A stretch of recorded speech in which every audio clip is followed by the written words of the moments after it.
No âmbito da ronda de entrevistas pelos candidatos às europeias, temos hoje a candidata do Partido Socialista, Marta Temido. Boa tarde, agradeço a sua disponibilidade. Eu começaria por perguntar se gosta destas entrevistas, se gosta de debates, se gosta da campanha. Sim, evidentemente que este desafio que assumimos aceitar é um desafio que levamos muito a sério, face àquilo que está em jogo. E, portanto, o modelo quer de presença televisiva, quer de presença na rua, são importantes para aquilo que é o esclarecimento do público em geral. Mas sente-se à vontade. Então, porquê é que acha que, olhando para as notas dos analistas, dos comentadores políticos, a sua prestação não está no seu melhor? Revela alguma hesitação em assuntos europeus que ainda está a estudar? Está a estudar? Estou a estudar e continuarei a estudar sempre. Eu continuo a estudar assuntos de saúde e, portanto, assuntos europeus também, naturalmente. Vamos lá ver. Como tenho dito, não estou aqui para enganar ninguém. Nem as pessoas que fazem análise, nem, e sobretudo, os portugueses em geral. Muitas destas áreas são novas para mim. Mas eu também não sou uma pessoa discreta, por natureza, e, portanto, tenho alguma dificuldade em fazer aquilo que vejo outros candidatos fazerem, que é estarem sempre a puxar pelos seus antecedentes. Mas já que me faz a pergunta, deixe-me que lhe diga que sou a única candidata, cabeça de lista, que tenho provavelmente experiência de instituições europeias. As pessoas esquecem-se, mas puderam contar comigo quando fui Ministra da Saúde, em todos os conselhos de ministros. Sim, mas durante o período... fóruns internacionais, enquanto Ministra, não é exatamente a mesma coisa não é desenvolver internacionais. Um pensamento europeu e representar uma família socialista mas deixe-me dizer que não são fóruns internacionais. São, por exemplo, todas as reuniões do Conselho de Ministros dedicadas à área da saúde que decorreram durante esses 4 anos. A presença nas reuniões enquanto fomos presidência portuguesa da União Europeia. Sabe quando é que isso aconteceu? Em janeiro a junho de 2021, em que fomos presidência na altura PPUE, portanto, presidência portuguesa da União Europeia. Sabe o que é que isso significou? Significou estar presente com todos os colegas ministros da Saúde e, noutras ocasiões, não só, a discutir instrumentos como a compra conjunta de vacinas, a redistribuição de vacinas, a discutir os certificados Covid, a discutir temas como os instrumentos de apoio às quebras no mercado de trabalho. Ou seja, não é a mesma coisa que estar num Parlamento. Saúde, que é claramente a sua área. Sim, mas não é só a área da saúde. É o funcionamento das instituições. O funcionamento das instituições. Aliás, a Europa, a política europeia é muito mais ampla, tem muito mais dimensões. Uma arguição perante... Deixe-me dizer-lhe. Uma arguição perante o Parlamento Europeu, que faz parte da tradição quando se inicia essas funções na presidência. Agora...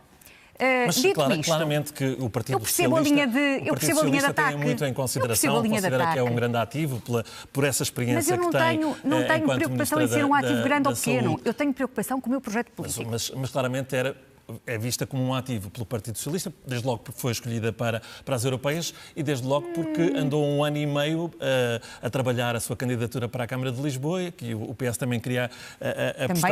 Também não é verdade. Ainda assim, as sondagens não lhe dão grande vantagem. Já vamos às sondagens. Mas não andei a trabalhar candidatura para a Câmara nenhuma. Não? Não.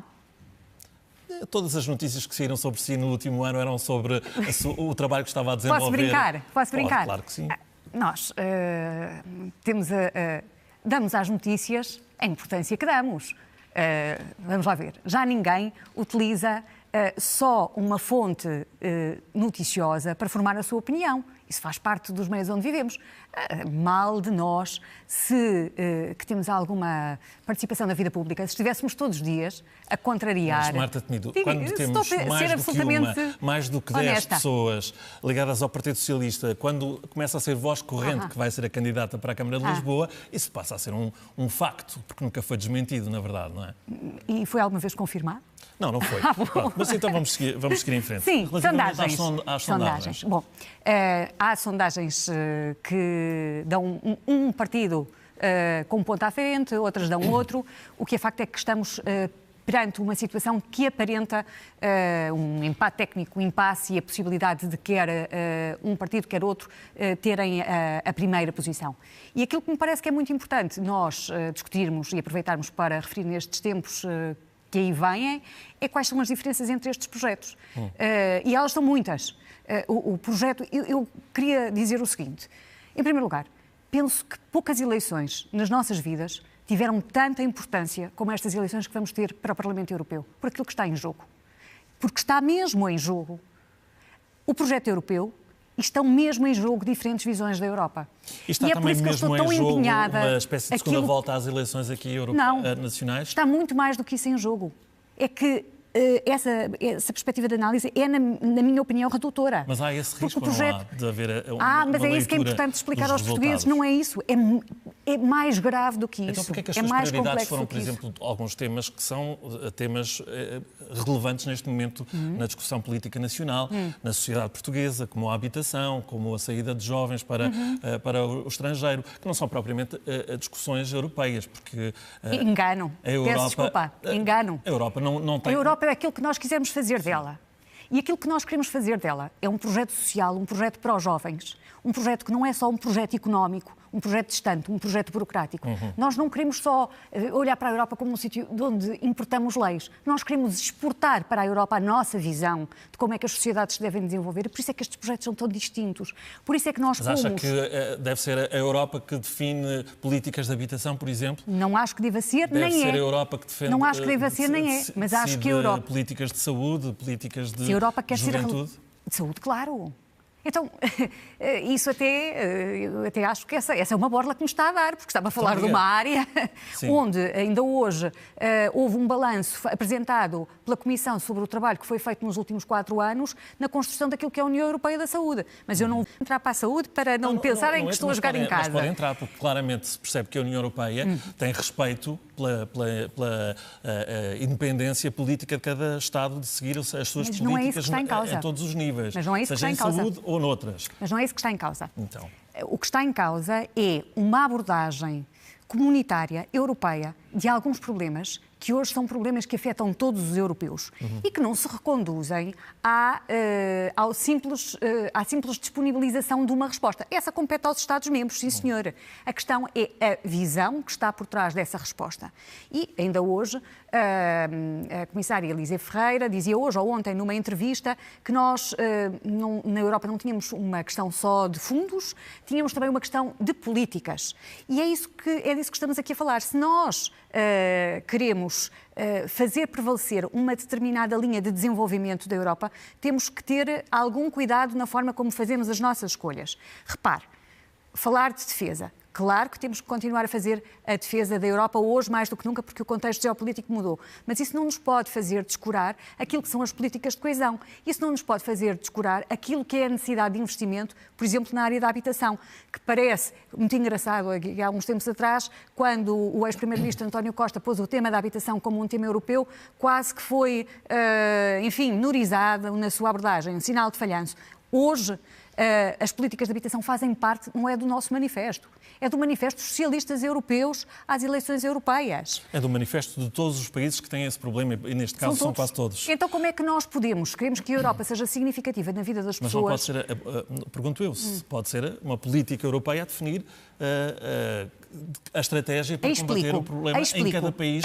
Cada país tem a sua especificidade, os seus problemas. Explico. Qual é o tema? O tema é que nós temos, muitos países europeus têm percentagens muito baixas de habitação pública e entendiam tradicionalmente a habitação pública como habitação social para pobres.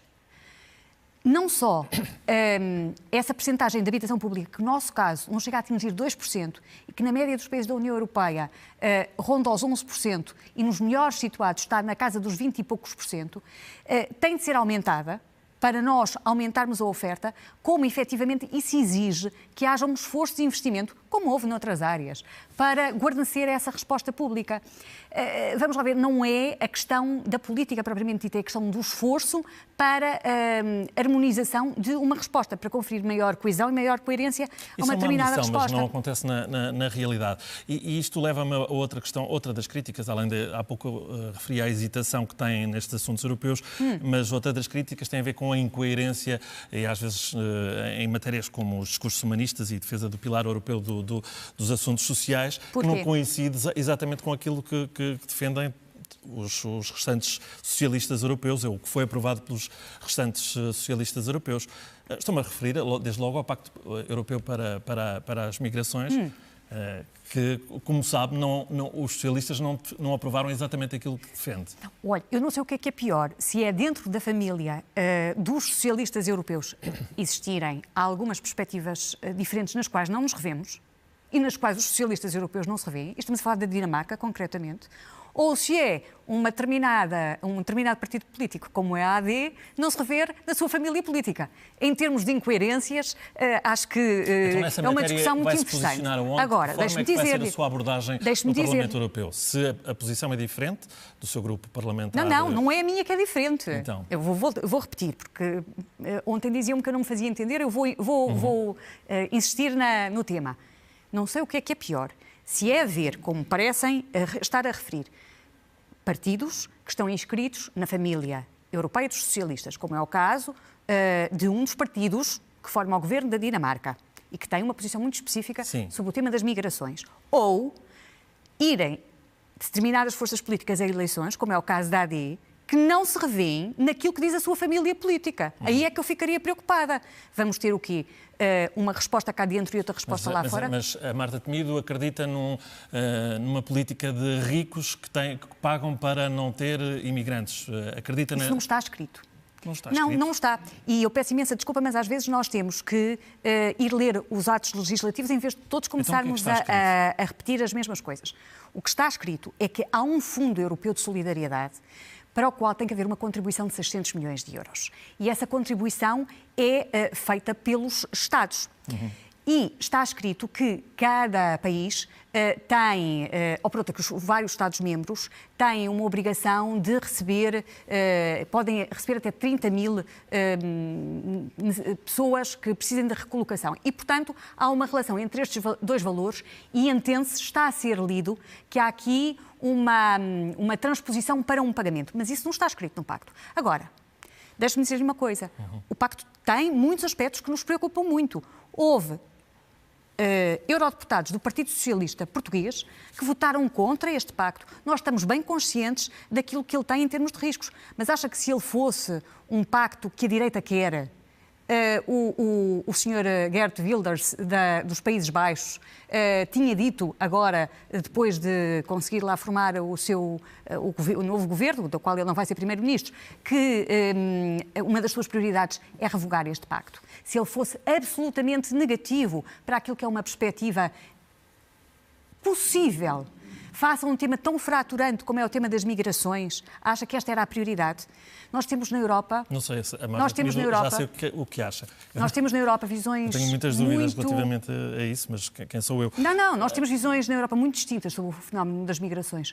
Mesmo em Portugal, nós temos perspectivas muito distintas. A sociedade está tudo menos a compreender exatamente o que é que está em causa quando falamos deste tema. Desde logo que nós precisamos de migrações, mas precisamos de as integrar, precisamos de enfrentar um conjunto de aspectos, como sejam o tráfico de pessoas, os fenómenos de crime que andam à volta destes factos. Agora, o Pacto tem temas que são preocupantes. O que é que nós vamos procurar fazer como socialistas europeus? Naquilo que é depois a aplicação do Pacto nos vários países, procurar fazer o acompanhamento cuidadoso para que, estando em causa alguma violação de princípios fundamentais, ela seja identificada e possam ser tomadas medidas. Vou falar sobre o seu adversário, Sebastião Bugalho, que é candidato pela AD. Não é só um.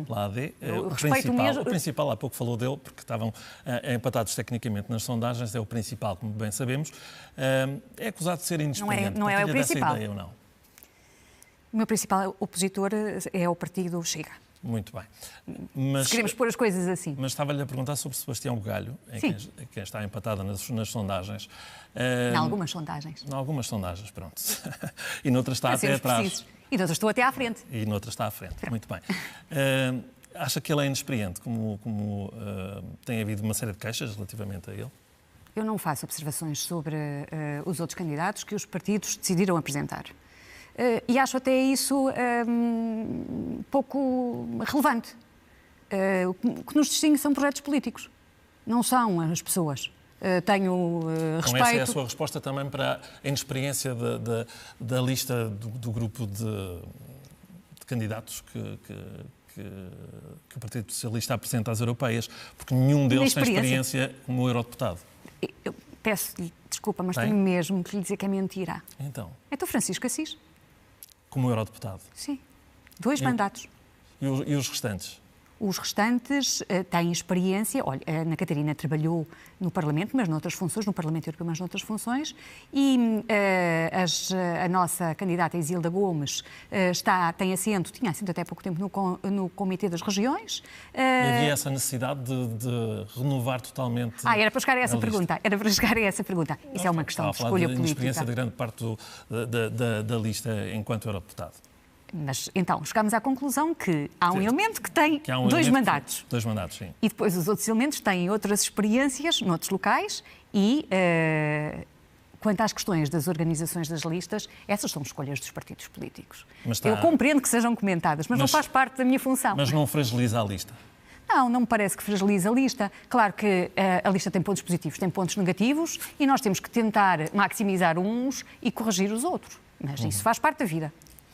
Está preparada para as consequências que este resultado das europeias possa ter a nível nacional? Estou preparada para as consequências que este resultado possa ter a nível europeu e é muitíssimo preocupante, porque aquilo a que previsivelmente iremos poder assistir é um reforço daquilo que são os partidos de direita conservadora e de extrema-direita no Parlamento Europeu. E isso é algo que deve preocupar muito todas as pessoas. Não é pelo fantasma da extrema-direita, é por aquilo que está em causa. A nível nacional ou não?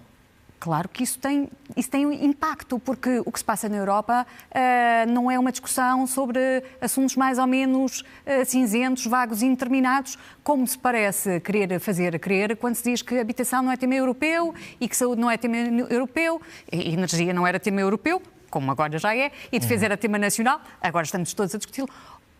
Está em causa a abordagem sobre as migrações, é a forma como está em deixou causa... o SNS, que para si e para o Partido Socialista é uma mais-valia, mas muitos referem os serviços encerrados, as urgências bloqueadas, os médicos nas ruas, os enfermeiros nas ruas. Isso não a pode prejudicar nesta campanha? Olha, eu de facto não sou política. Não sou mesmo. Porque para essa pergunta eu podia fazer uma resposta redonda, mas não vou fazer.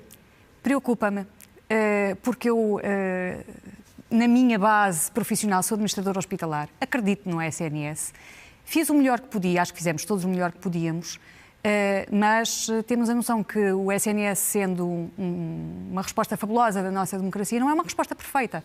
E quando as coisas não funcionam tão bem, são os portugueses que ficam com menos boa resposta. E, portanto, a única coisa que posso dizer é que há um caminho de aperfeiçoamento dessa resposta e que desejo muito os maiores sucessos a quem eu queira prosseguir.